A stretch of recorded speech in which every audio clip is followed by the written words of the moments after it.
Assalamualaikum warahmatullahi wabarakatuh. Masih di channel Miftahul Ulum, teman-teman. Nah, di video kali ini teman-teman kita akan membahas tentang fadilah atau bisa dikatakan manfaat, keutamaan atau janji-janji positif Allah Subhanahu wa taala bagi orang-orang yang menjalankan sholat tahajud. Nah, ini sangat menarik, teman-teman. Banyak sekali manfaat-manfaat yang bisa kita peroleh ketika kita melaksanakan sholat tahajud. Dan di sini saya merangkumnya, ada beberapa manfaat ketika kita menjalankan sholat tahajud. Dan sholat tahajud ini, teman-teman, jika kita sering lakukan, kita sering melaksanakan sholat tahajud, maka akan menjadi sebuah rutinitas. Dan tentunya fadilah-fadilah yang kita dapatkan dengan sholat tahajud ini banyak sekali, yang salah satunya adalah kita bisa mendapatkan ampunan dari Allah Subhanahu wa taala. Apa yang telah kita lakukan, dosa-dosa yang kita telah lakukan, maka akan diampuni oleh Allah Subhanahu wa taala. Kesalahan-kesalahan yang lalu akan diampuni oleh Allah Subhanahu wa taala. Dan juga beranjak dari hadis riwayat Bukhari bahwasanya Nabi Muhammad SAW pernah bersabda, Allah Subhanahu wa taala setiap malam ke langit dunia atau turun ke langit dunia di sisa sepertiga malam. Maknanya adalah, teman-teman, lalu dia berfirman, barang siapa yang memohon ampun kepadaku, niscaya aku akan mengampuninya. Barang siapa yang memohon sesuatu kepadaku, niscaya aku akan memberinya. Dan barang siapa yang berdoa kepadaku, niscaya aku akan mengabulkannya. Ini adalah hadis riwayat Bukhari. Dan ini adalah salah satu fadilah daripada sholat tahajud. Maka waktu yang paling tepat, waktu yang paling dekat dengan Allah Subhanahu wa taala adalah ketika sepertiga malam. Sepertiga malam bisa dikatakan, teman-teman, biasanya lebih daripada jam 12 atau sebelum sholat subuh dilaksanakan, ya, antara jam 1 atau jam 2 malam, pertengahan malam, teman-teman. Dan sholat tahajud ini dilaksanakan 2 rakaat dan jumlahnya tidak terbatas, tetapi Nabi Muhammad SAW biasanya 11 atau sampai 13 rakaat bersama witir, teman-teman. Ini adalah sholat tahajud yang bisa dilaksanakan di pertengahan malam. Selain manfaat atau fadilah ketika kita melaksanakan sholat tahajud, dosa-dosa kita berguguran. Selain itu juga memberikan manfaat, yaitu mudahnya terkabulnya doa. Maka ketika kita sholat tahajud, maka doa-doa kita akan dikabulkan oleh Allah Subhanahu wa taala. Apa yang menjadi hajat-hajat kita akan dikabulkan oleh Allah Subhanahu wa taala. Dan tentu masih banyak sekali, teman-teman, fadilah daripada sholat tahajud ini. Dan kita langsung saja menyimak video dari Ustadz Khalid Basalamah dengan tema sholat tahajud, yaitu apa fadilah sholat tahajud. Oke, langsung saja kita simak. Setiap amal yang paling tahu kita sama Allah. Kita bisa menipu orang lain, ya, tapi sama Allah nggak bisa. Itu tidak mungkin. Jadi kita sendiri. Jadi, tentu saya ajarkan dulu kiatnya. Bagaimana caranya supaya bangun. Jadi selalu harus, kita itu malas mengerjakan satu perbuatan karena nggak punya ilmunya. Kita nggak punya ilmunya gitu. Ibu malas mau masak masakan A misalnya, karena kita belum tahu resepnya. Kalau tahu resepnya, udah tahu rasanya, oh banyak orang yang suka rupanya, kan jadi semangat kan gitu.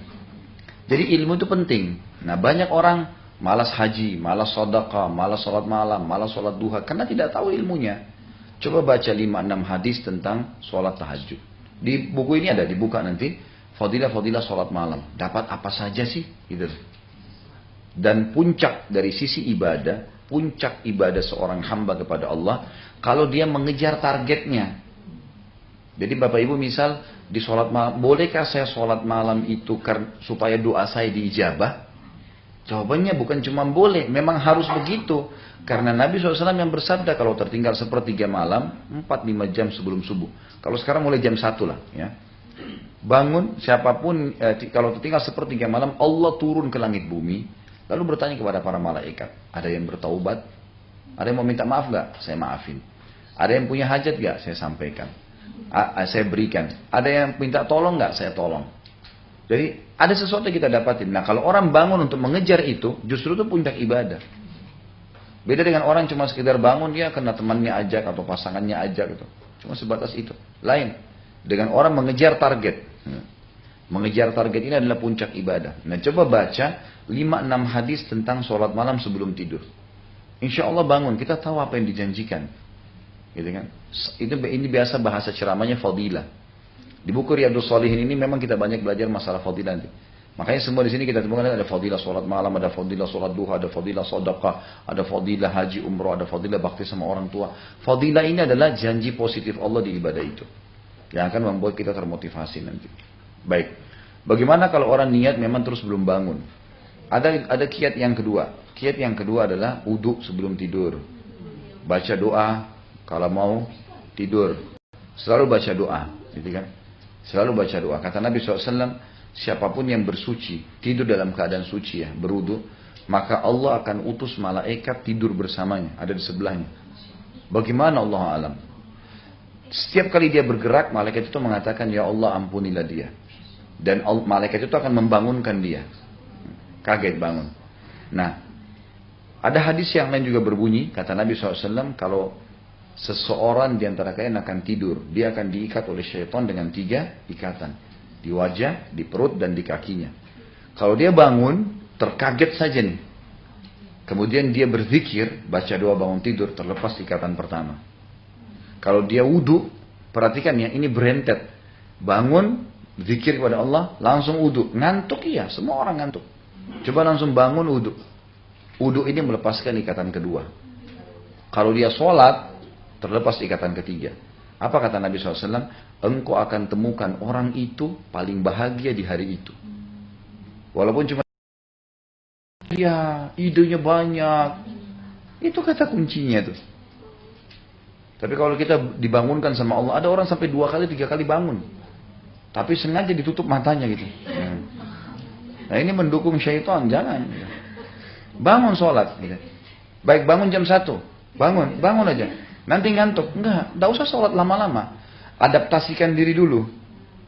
Kan sudah langganan Indonesia, nggak usah diajar inna a'taina wal asri, sudah langganan gitu kan. Bacalah itu. 2 rakaat dulu misalnya, 4 rakaat. Istirahat lagi nggak apa-apa. Yang penting dia sudah berjalan. Merutinkan sesuatu. Jadi membiasakan sesuatu nanti akan jadi sebuah tradisi. Gitu kan. Agama ini memang harus ditradisikan. Jangan dibalik ya. Jangan tradisi diagamakan. Kita harus menjadikan agama sebagai tradisi.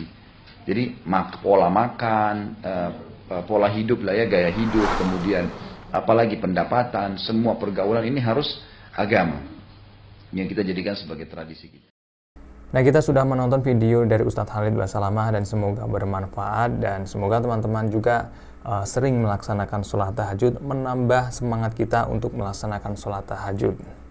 Oke, itu saja teman-teman video kali ini di channel Miftahul Ulum, dan bagi teman-teman yang belum subscribe channel Miftahul Ulum, jangan lupa untuk subscribe dan terus tonton video-video di channel Miftahul Ulum, dan insya Allah semoga bermanfaat untuk kita semua. Akhirul kalam, jazakallah khair, wassalamualaikum warahmatullahi wabarakatuh.